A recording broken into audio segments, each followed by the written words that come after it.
Hi, I'm Dr. Molly with Your Goals Physical Therapy. January is one of my favorite months. This is the month that everybody decides that they want to try to get healthy. They go out and they try to improve their body. They'll pick up a sport, they'll start walking around their neighborhood, they'll join a gym, all of these amazing things that are just wonderful for your health and your overall well-being. The unfortunate truth is, though, whenever you start something new, especially if you haven't done anything recently or for several years, a lot of people end up with injuries. And so over the years, about February or March, I get a lot of injuries related to running. In this video, I'm going to talk about 5 common ones that I get and then how to prevent them. Because ultimately, what I really enjoy is helping people get and stay active. It is so common to go full force and start a training program and have an injury. And it breaks my heart every time I hear somebody say, I'm 40. It was bound to happen.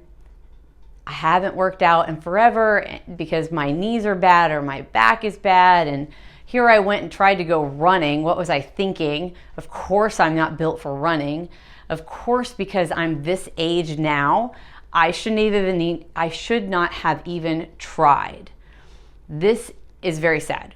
Running is an amazing activity. It is true, however, if you have not done anything in a while, going to run isn't as easy as it was when you were 5 or 6. At the age of 40, you need to do a little prep work to make sure that you do not have an injury. So let's talk about the 5 injuries that I'm going to discuss in this video. So I see people with muscle soreness first, plantar fasciitis, ankle sprains, Patellofemoral Syndrome, and low back pain. Those are the 5 common things that I see.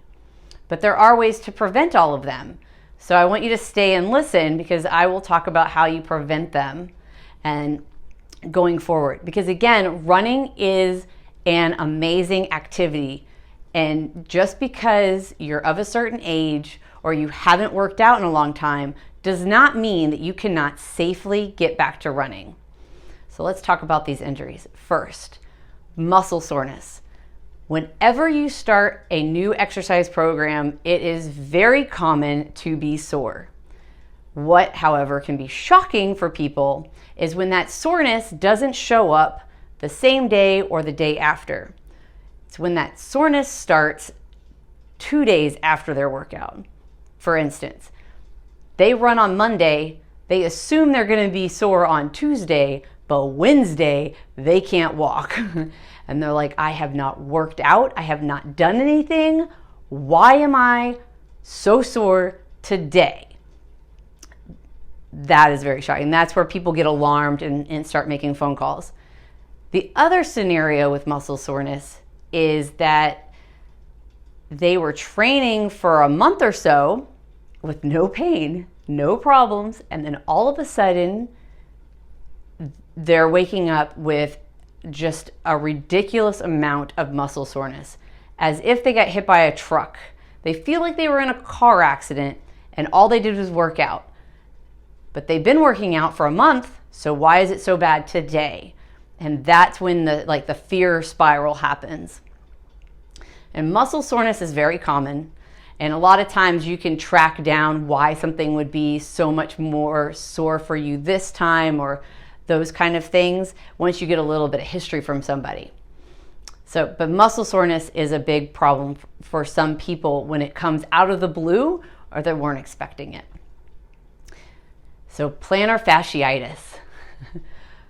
So many people suffer from plantar fasciitis even before they run.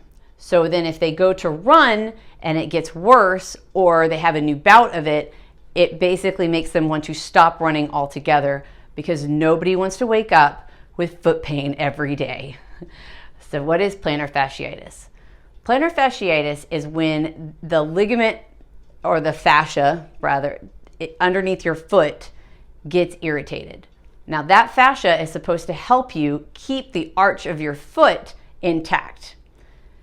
Unfortunately, for people who are suffering from plantar fasciitis, what has happened is that that ligament and or fascia has been stretched beyond its capacity or its level of comfort. And so there's been some irritation that's built up and inflammation. Typically, you're going to feel point tenderness. There's going to be a spot in the middle of your heel that is very uncomfortable. And then every step you take is also uncomfortable. Common complaints are when you wake up in the first thing in the morning and you're going to get up out of bed, those first 2 or 3 steps are very, very painful. That is what plantar fasciitis is. It's not fun. So then the next one is rolled ankles.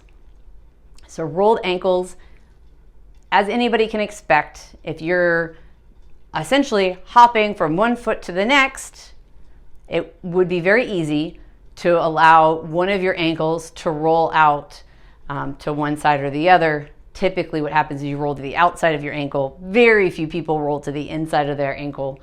And depending on how dramatic that roll is, you can either stretch a ligament or completely tear it. There are grades between that.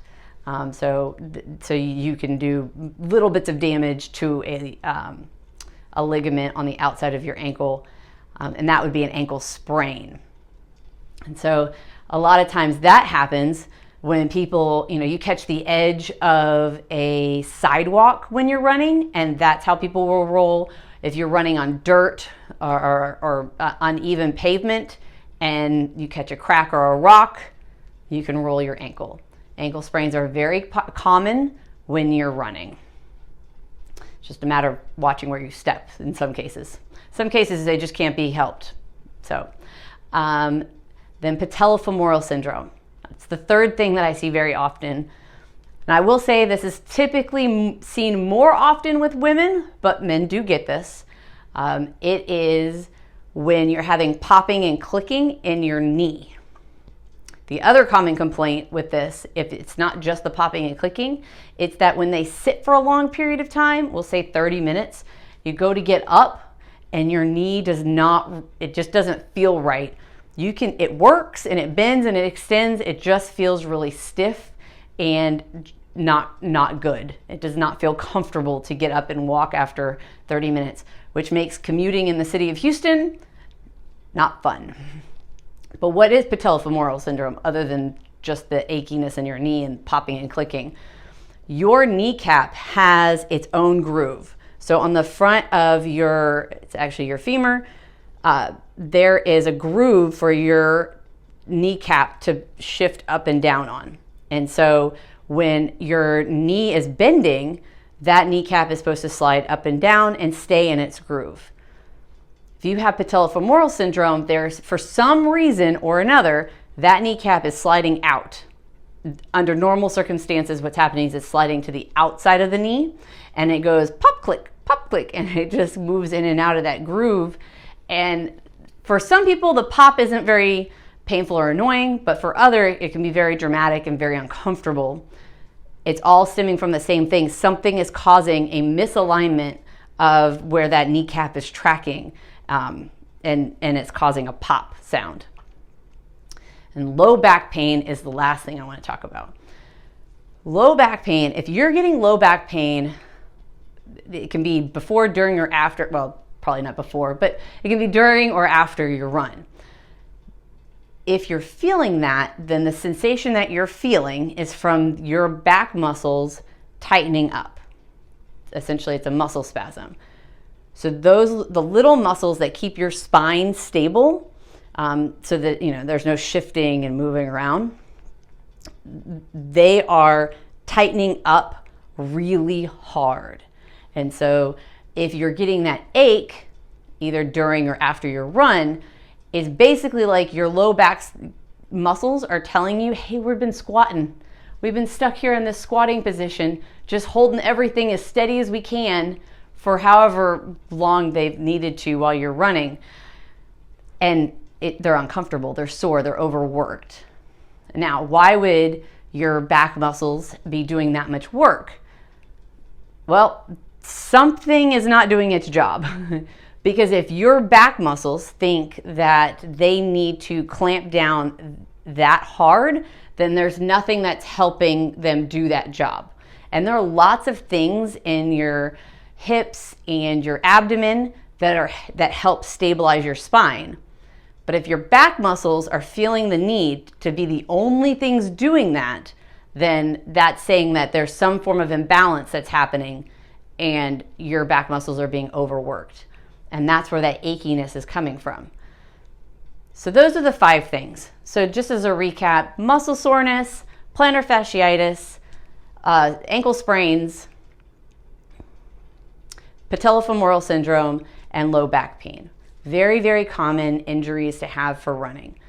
Now, how do you prevent those? Because ultimately, if the goal was for you to be healthy, nobody wants to be injured in the pursuit of health.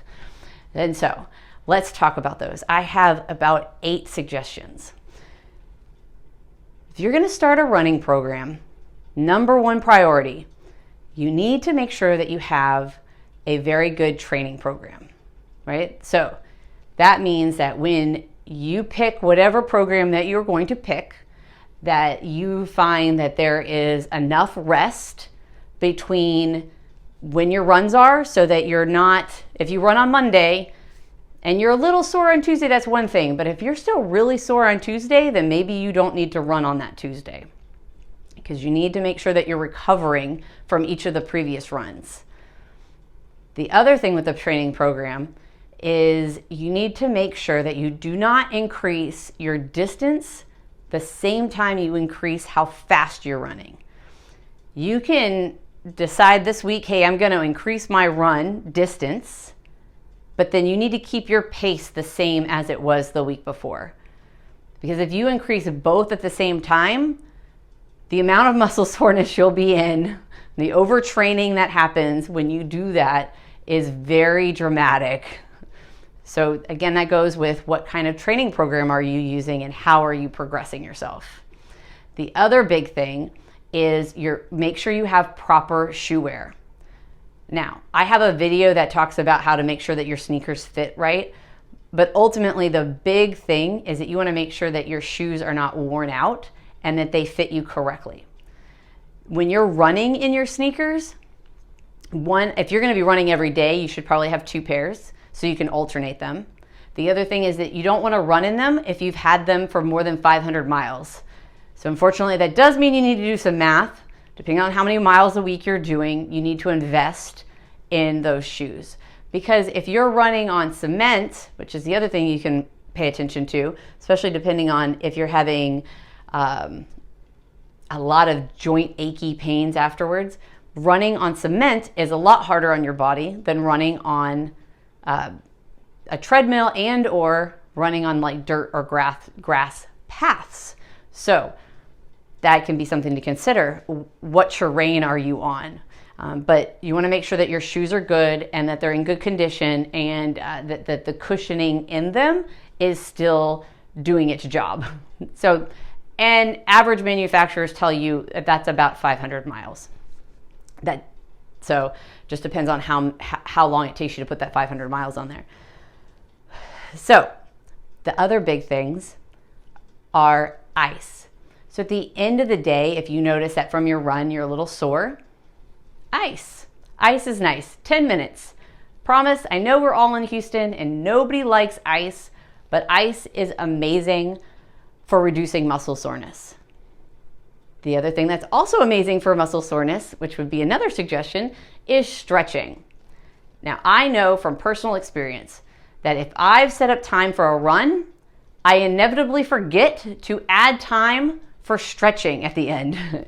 So if that is also the reality that you are sitting with, then you need to make sure that you set up a day that is dedicated to stretching, because stretching is vital to keeping your muscles and ligaments healthy as you're running. So that'll help you reduce muscle soreness and all sorts of other things if you are intentional about spending time stretching. It is very, very important. And again, I know from my own personal experience, setting that time up can be very difficult because that's not the fun part. but it's much better than having an injury. So stretching. Another part that is often missed in a running program is strengthening. Nobody ever thinks about how hard it is to run, but you are effectively doing single leg squats for however many miles that you're running. So if you are not, or if you do not have the proper hip strength, ankle strength, knee strength, trunk stability, then running will add a lot of wear and tear on you that you weren't prepared for. So having a good overall strengthening program is vital to preventing injuries while you're running. Now, I just gave you a whole lot of information, and some of that can be very confusing, and sometimes you can be further down this path or at the beginning of this path. And so how do you navigate all of these things? There is no shame in seeing somebody about how to run. I offer a running clinic. It's kind of a 30-minute assessment where I look at how people are running. So I check out the mechanics, check out global strength, and that helps guide them on the way of training for their runs. So they know where maybe they have some areas that they need to work on, whether that be strength or stretching, or some mechanical issues. Maybe they need to work on, I know it seems silly, but just how they're running so that they're not making themselves work harder than they need to.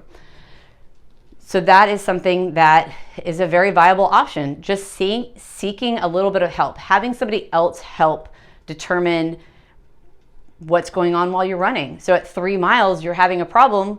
Why are you having a problem at 3 miles? Maybe somebody needs to be with you to help you with that and assess that.